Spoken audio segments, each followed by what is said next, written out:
Haymaking.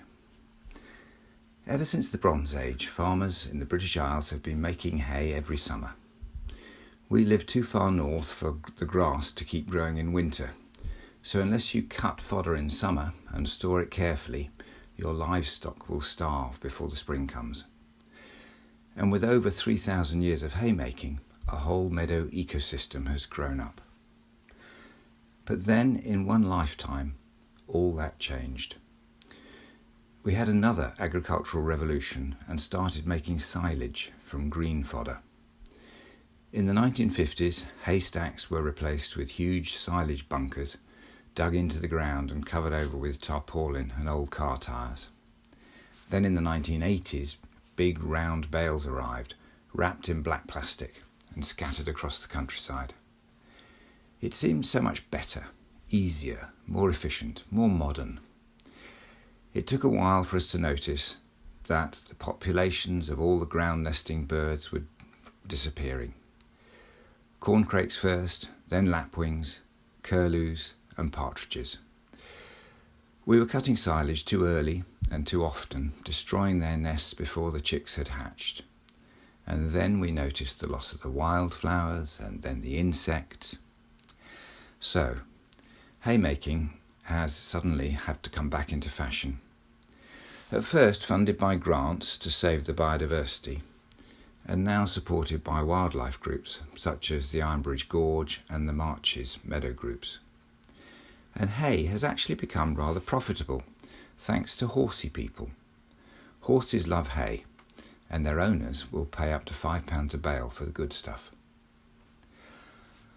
Our local haymaking requires 3 households of man and woman power, 2 tractors, 4 temperamental bits of machinery which stand idle for 51 weeks of the year, and of course sunshine. Everybody knows that. It is a great help to have your weather forecast by supercomputers, and things must have been a lot more difficult in the past. This year it started well. The weather looked settled for the 3rd week in July. Perfect timing, when the grasses and herbs would have seeded but not begun to die back. Charles manoeuvred his huge tractor and cutter round our selection of tiny, irregular fields. Then it was my turn to cut all the areas that he couldn't reach with my walk-behind scythe mower, a fearsome thing the size of a lawnmower, with a 3-foot cutter bar armed with a double row of shark's teeth on the front. But disaster.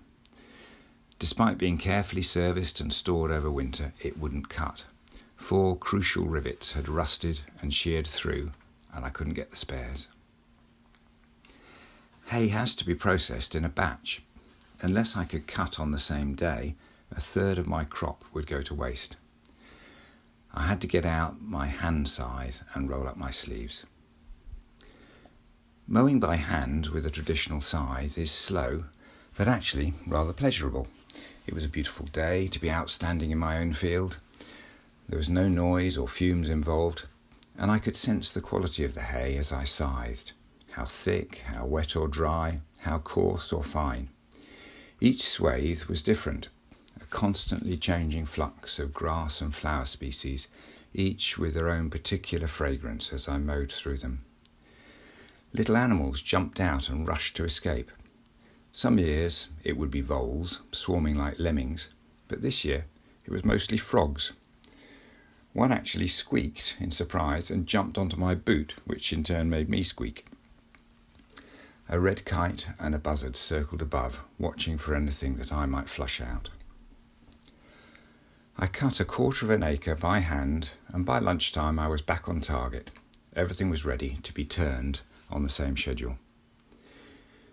Twice a day for the next 3 days, Andrew and I fired up his ancient David Brown tractor and crunched the gears on the power takeoff to get the rotary hay bob to turn, then watched the hay behind the tractor as the colour faded from green to gold to silver in the sunlight, and breathing more and more choking dust with each turn.